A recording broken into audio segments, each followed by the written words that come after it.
Et est-ce que, justement des compétences hors, la technique, on va dire, enfin vraiment les compétences, humaines et plus, ce que tu as vécu pendant ton bootcamp, est-ce qu'aujourd'hui ça t'aide, sur ton expérience en freelance et comment ça t'aide en fait, ce que tu as appris?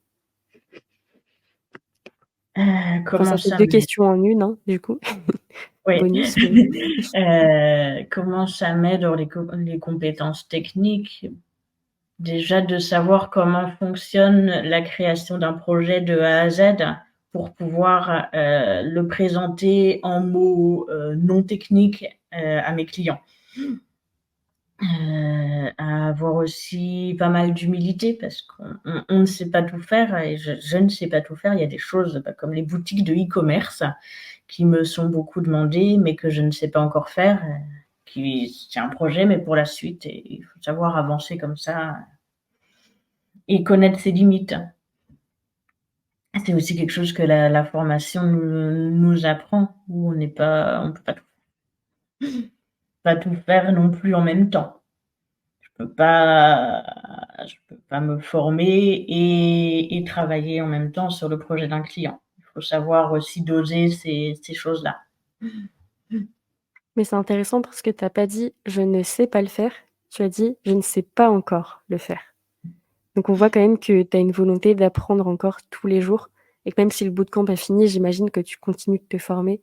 Peut-être que tu te formes pas toute la journée, de 9 heures à 17 heures comme quand tu étais en bootcamp, mais dans tous les Oui, cas, le développement web, c'est un milieu où il faut constamment, rester en veille, regarder ce qui se fait, regarder les évolutions au niveau du langage aussi que tu connais. ouais. Donc j'imagine que tu continues finalement d'apprendre tous les jours.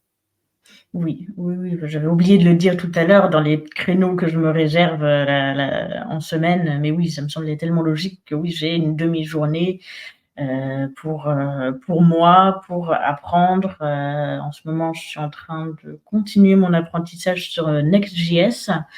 Donc je me suis pas cantonnée au HTML, CSS, JavaScript et React. Non, j'ai appris Angular depuis, enfin, ne serait-ce que pour savoir de quoi on parle.